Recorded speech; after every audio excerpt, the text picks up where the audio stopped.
నమస్తే, welcome to BRK. ప్రస్తుతం మనం చూస్తున్నాం జమిలీ ఎన్నికలు, వన్ నేషన్ వన్ ఎలక్షన్. మరి ఇది ఇప్పుడున్నది ఏం కాదు, ఎప్పటి నుంచో గత 20-30 సంవత్సరాల నుంచి, లేదంటే బీజేపీ గవర్నమెంట్ వచ్చిన 10-11 సంవత్సరాల నుంచి ఎక్కువగా చర్చలోకి వచ్చింది. పార్లమెంట్లో బిల్ కూడా ప్రవేశపెట్టడం జరిగింది. అయితే ఈ జమిలీ elections, one nation one election మన దేశంలో, అంటే ఫెడరల్ వ్యవస్థ ఉన్నటువంటి మన దేశంలో ఇది సాధ్యమా? అంటే పార్లమెంట్లో బిల్ పెట్టారు, దాన్ని రాజ్యసభకి, తర్వాత జేపీసీకి కూడా వెళ్తుందని చెప్తున్నారు. సరే, అసలు ఇది అమలు సాధ్యమేనా? ఒకవేళ సాధ్యం కాకపోతే అసలు ఇది, అంటే దీనిపైన ఎలాంటి చర్చలు జరిగాయి? ప్రజాభిప్రాయం సేకరించారా? మేధావుల అభిప్రాయాలను తీసుకున్నారా లేదా అని చర్చించడానికి మనతో పాటు ఉన్నారు ఈరోజు స్టూడియోలో ప్రకాష్ రెడ్డి, బీజేపీ రాష్ట్ర కార్యదర్శి. సార్ నమస్కారం. సార్ నమస్తే అండి. అంటే జమిలీ ఎన్నికలు అంటే మీరు ఇది కావాలని చేస్తున్నారా? అంటే ఈ జమిలీ ఎన్నికలు అంటే మన దేశంలో, అంటే ఫెడరల్ వ్యవస్థ మనది, ముఖ్యంగా నాకు తెలిసినంత వరకు కామన్ మ్యాన్గా, అంటే ఇది సాధ్యమేనా? నిజంగా దీంట్లో ఆర్థిక అంశాలతో కూడినటువంటి లాభాలు ఉన్నాయా? లేదా మనీ పవర్ పాలిటిక్స్ అని ఇంకో అంశం ఉంది. మరి అంటే ఈ మనీ పవర్ అనేది ఈ ఎన్నికల్లో తగ్గుతుందా? అంటే దీనివల్ల లాభం ఏంది? ఇది పెట్టడం వల్ల లాభం ఏంది? ఏమైనా ఖర్చు తగ్గుతుందా? ఏం చెప్తారు ప్రకాష్ రెడ్డి గారు మీరు? ఈ ఒక్కసారి ఎన్నికలు, జమిలీ ఎన్నికలు, one nation one elections, one election one nation one voter list, ఇది బీజేపీ ఎన్నికల వాగ్దానం. ఇది బీజేపీ ఎన్నికల్లో తమ అంటే మా మేనిఫెస్టోలో చెప్పినటువంటి అంశం. కాబట్టి దీన్ని కొత్తగా ఏదో తెరపైకి తీసుకొచ్చారు, లేని విషయాన్ని తెరపైకి తీసుకొచ్చారు, లేదు. ప్రజాస్వామ్య వ్యవస్థలో ఒక రాజకీయ పార్టీ ఎన్నికలకు పోతున్నప్పుడు ఎన్నికలలో మేము ఇచ్చే వాగ్దానాలే చర్చ జరగాలి. అప్పుడు వాస్తవానికి అసెంబ్లీ అప్పుడే, మన పార్లమెంట్ ఎన్నికలప్పుడే చర్చ జరగాలి. ప్రజలు చర్చించినట్టు అనుకోవాలి. పార్లమెంటరీ వ్యవస్థలో ఇది సహజమైనటువంటి విషయం. కాబట్టి చర్చించినటువంటి అంశాలను ఆధారంగా మనకు మెజారిటీ ఇచ్చినట్లు లెక్క.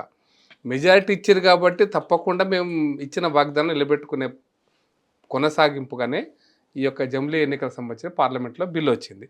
దీనికి గత ప్రభుత్వం ఉన్నప్పుడే రామ్నాథ్ కోవింద్ గారి, గత అంటే 2024 కంటే ముందు రామ్నాథ్ కోవింద్ గారు కమిటీ చేశారు. రామ్నాథ్ కోవింద్ గారు భారత రాష్ట్రపతిగా పనిచేశారు, సుప్రీంకోర్టు అడ్వకేట్గా పనిచేశారు, అదేవిధంగా ఆయన నేషనల్ ఎస్సీ కమిషన్ మెంబర్గా పనిచేశారు, ఒక రాష్ట్ర గవర్నర్గా పనిచేశారు. కాబట్టి వారితో పాటు ఇంకా చాలామంది కమిటీ మెంబర్స్ ఉన్నారు.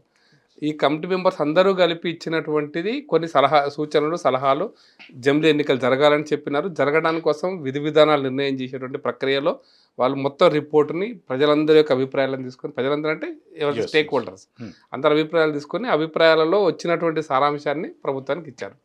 గత 3-4 నెలల క్రితమే భారత క్యాబినెట్ ఈ యొక్క రామ్నాథ్ కోవింద్ ఇచ్చినటువంటి రిపోర్టును స్వీకరించి అప్రూవ్ చేసి, దానికి అనుగుణంగా రామ్నాథ్ కోవింద్ గారు ఇచ్చిన రిపోర్టుకు అనుగుణంగా బిల్లు మొన్న 3 రోజుల కింద క్యాబినెట్లో పాస్ చేసుకున్నారు. క్యాబినెట్లో పాస్ అయిన బిల్లు పార్లమెంట్ లోపల నిన్న ఇంట్రడ్యూస్ చేశారు. మొన్న సోమవారం కాకుండా మంగళవారం ఇంట్రడ్యూస్ చేశారు. ఇంట్రడ్యూస్ చేసిన సందర్భంగా చర్చ జరిగింది. చర్చ తర్వాత ఓటింగ్ కూడా జరిగింది. జాయింట్ పార్లమెంటరీ కమిటీకి ఈ యొక్క మొత్తం బిల్లును రెఫర్ చేశారు. అంటే లోక్సభలో అంటే బిల్ మీరు చేయించారా? అంటే మీరు ఎన్డీఏ గవర్నమెంట్లో ఉన్నారు, ఎన్డీఏ సపోర్ట్ ఒక కూటమి ఇది. మరి అంటే కూటమితో మీరు చేయించారా? బిల్ ఆటోమేటిక్గానే పాస్ అయిందా? ఏం చెప్తారు మీరు? నేను పాస్ చేయించలేదు, పాస్ కాలేదు. దీంట్లో అనేక అంశాలు ఉన్నాయి. మొత్తం బిల్లులో కొన్ని రాజ్యాంగపరమైనటువంటి అమెండ్మెంట్స్ అంటే కొన్ని మార్పులు, సవరణలు, కొన్ని ఏమో నేరుగా హాఫ్ మెజారిటీ ఉంటే సరిపోయేటువంటివి ఇంకో 12 దాకా ఉన్నాయి. ఇవన్నీ కలిపి చర్చ అంతా కూడా జరగదు. ఈ చర్చ అంతా పార్లమెంట్ జరగలేదు ఇప్పుడంతా. దీన్ని మొత్తాన్ని జాయింట్ పార్లమెంటరీ కమిటీ రెఫర్ చేయడానికి ఓటింగ్ జరిగింది.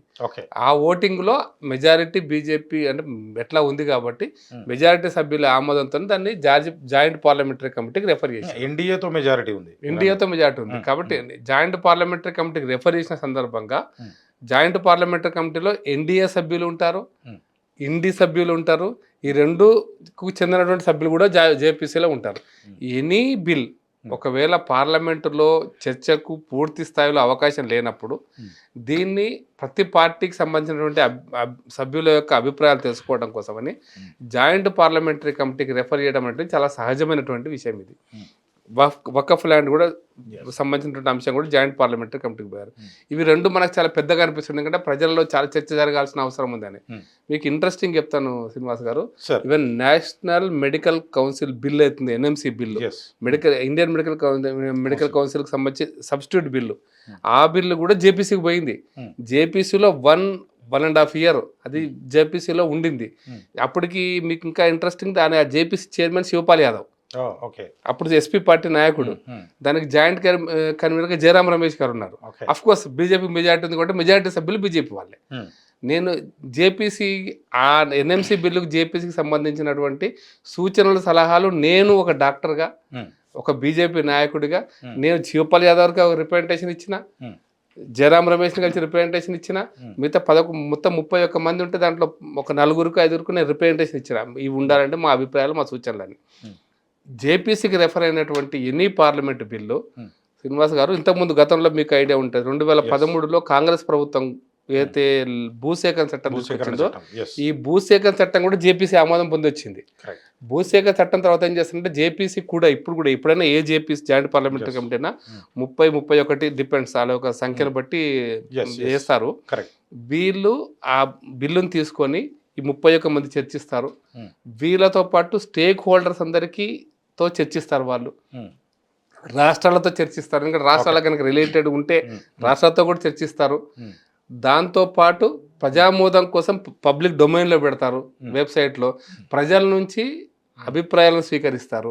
ఇవన్నీ వచ్చిన అభిప్రాయాలు లక్షల్లో వస్తాయి, మెయిల్లో వస్తాయి. ఇవన్నీ వచ్చిన తర్వాత అవన్నీ కన్సల్టేట్ చేసి గ్రూప్గా సపరేట్ చేసి ముఖ్యమైనటువంటి అంశాలన్నీ ఏవైతే ఉన్నాయో ఆ అంశాలన్నింటినీ కూడా చర్చిస్తారు. మళ్ళీ జేపీసీ చర్చించిన తర్వాత మళ్ళీ మార్పులు చేర్పులతోటి పార్లమెంట్ ముందుకు వస్తుంది. వచ్చిన తర్వాత పార్లమెంట్లో కూడా మళ్ళీ దీన్ని చర్చిస్తారు. చర్చించిన తర్వాత అప్పుడు ఏమేమి అమెండ్మెంట్ జరగాలనేది అప్పుడు చర్చకు వస్తుంది.